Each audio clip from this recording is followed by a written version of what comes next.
first, John. John is incidentally recently back from Cuba, and we're going to look at what now?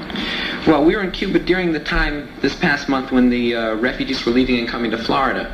But, there were a lot of people that wanted to leave that hadn't gotten visas. And one day they assembled out in front of the, what's the equivalent of the American embassy there, and they began asking for visas. All of a sudden a huge fight started between the people who wanted to leave and the Cubans who want to stay in Cuba. And there hasn't been a battle like this. I don't think anybody was able to film this. There's been nothing like this in years, and so we just happened to be there at the right moment, and we took a film of this fight outside the American interest section in Cuba. Okay, so we'll take a look at that now. You never can tell when you're going to get at the right time. The battle began when 14 workers from a local office confronted 700 demonstrators who had been chanting anti-Castro slogans.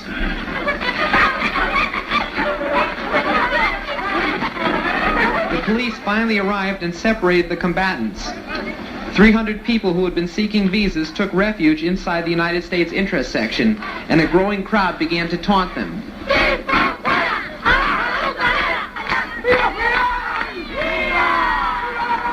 A dozen more people ran to get inside the U.S. office to join the others who were inside demanding visas from the State Department.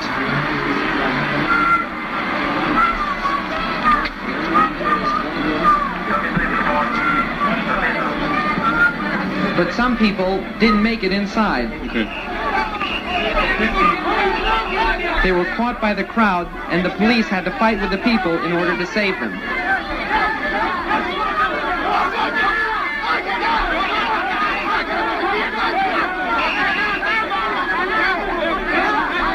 Altogether, more than a dozen people were hurt. How were you able to walk around freely and shoot videotape like that and then get it out of the country? Well, this tape actually was taken away from us. I guess he was a policeman or something like that, finally realized that somebody was filming this. They didn't realize that any journalists were around. And we knew that they wanted to take the tape away. We kept on avoiding them, but eventually they caught up with us. They took it away, but the next day it was returned to us. So they actually viewed it, we would guess, right, and then approved of the contents and gave it back. I guess so, and they showed a lot of this on Cuban television because they needed footage of this. They didn't have their own reporters there. We were the only people that were there. The next bit of videotape that we're going to look at, to me, is just fascinating, and I guess that's coming shortly. Did you go to Cuba, Keiko? Yes, I did. Yeah. And the next bit of footage is actually, well, it's self-explanatory. Fascinating stuff. I'll never forget when I saw you in the Moncada. Por ejemplo, nunca olvidaré cuando lo vi en el Moncada. You had to go to the bathroom. Usted tuvo que ir al baño, But you had to go with 3 other people. pero tuvo que ir con otras 3 personas. And you're always wearing your bulletproof vest. Siempre está protegido con su traje. ¿Cuál traje? What suit?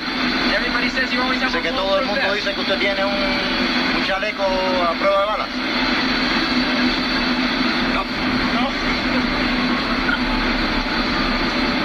Voy a desembarcar así en Nueva York. I will land in New York like this. Tengo un I will chaleco. land in New York like this. Tengo un chaleco moral. I have a moral one. A moral A moral vest. It's strong. Ese me ha protegido. That one has protected me always. It's not often you get to see a world leader take his shirt off like that.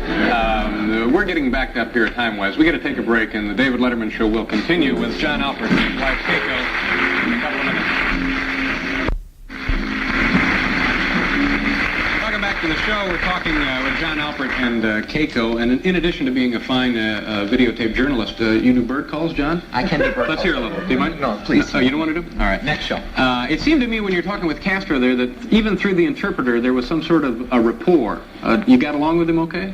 I think so. Actually, he didn't do his homework. He had a lot of speech preparation to do, and for some reason he was more interested in talking to us, and he spent the entire plane ride sitting next to us. He was stealing food from my plate. Mm-hmm. He was just kind of like a goofy, regular kind of guy there. At this particular time, yeah. Did you spend much time? I understand he told you other things about his life in New York City and He so told forth. us about his old girlfriends and where he used to live in New York. We learned a couple of secrets.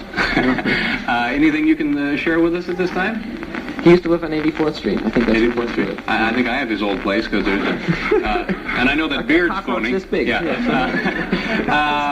Now, this is what you're doing currently, and you're leaving for Cuba again on Wednesday. Not that he goes exclusively to Cuba, but all over the world, Afghanistan, and but you also operate a community center, and tell me what the purpose of that is. Well, we're a very small organization, and we believe that that there are people who have things to say and can actually learn how to say them in television. In other words, even you can learn how to do this. And, ever since we started, we believe that if we taught other people how to do this, that our work would go much further. We're just 2 people, and we have a small staff. So we started a school, and ever since 1972, we've been training people. Actually, there's been 7,000 people that have taken the class, and the class is free. Okay. And we have a center Apparently down in Chinatown. We don't have the tape. We don't have the tape. There's been a small explosion in the control room, obviously. It's in your neighborhood. Now, who comes to you, who needs the information about operating videotape equipment? Well, initially it was only people in Chinatown in the part of New York City that's called the Lower East Side. Mm-hmm. And they would just call us up and say, I'd like to learn. Mm-hmm. And we would form a class. But now people from all over New York City come to the class. Okay, I'll tell you what, since we don't have the tape, if you come back another time, we'll spend more time talking about the center. Now, when John goes back to Cuba, are you going along, Keiko? I might not. Yeah. What is the nature of this trip now? Things have pretty much stabilized, haven't they? I think it's trying to analyze what's happened in the past year. Are the people there happy or unhappy? Who's left in Cuba? We gotta go. We'll return in 2 minutes. John Alford. Thank you, John.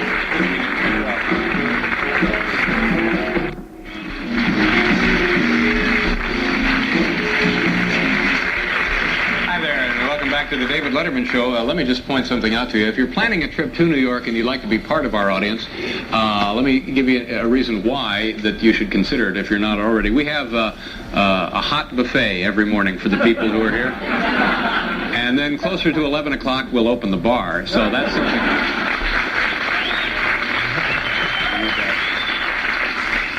Coming up in this half hour of the television program, I like to say that's fun. Coming up in this half hour, in fact, tried that around the house today. Mrs. Marv Mendenhall will be joining us. She is from all over the United States, and she's bringing us some household hints. My good friend Bob Sarlott, Esther Satterfield, a fine singer, will be here.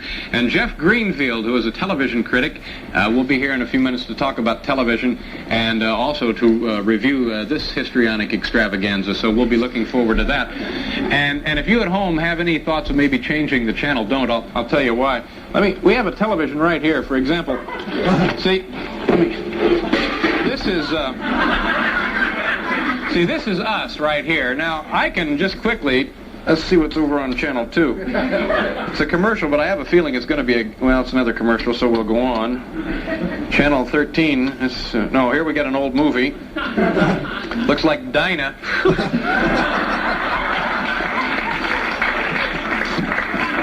And look at this, we got an old movie. This looks like an old Lone Ranger. You know, I might actually be interested in that. Let's go back here to channel, oh, my 3 sons on 5. 2 apparently is the all-commercial station here in New York.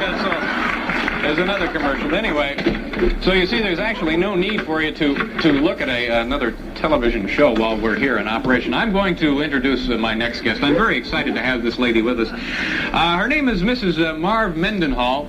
And everybody knows Mrs. Mendenhall. She's a domestic engineer. She's the mother of 2 children, Mindy 10 and Marv Jr. 8.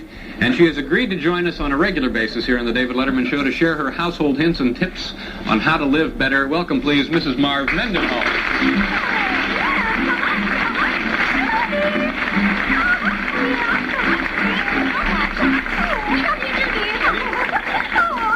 How do you do, Mrs. Mendenhall?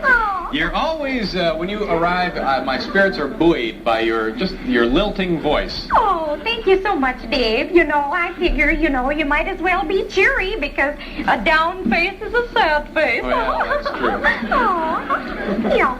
Well, by way of introduction, I would like to introduce myself. My name is Mrs. Marv Mendenhall, and I've lived just outside about every major city in the United States.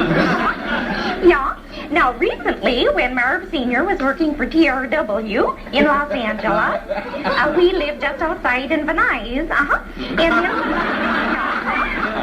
And then when he worked for IBM in Chicago, we lived just outside in Lake Forest, And then when he worked for TWA in Kansas City, we lived just outside in Prairie Village, And then when he worked for 3M in Minneapolis, we lived just outside in Coon Rapids, And now he's works for RCE in New York City, and we live just outside in Secaucus, New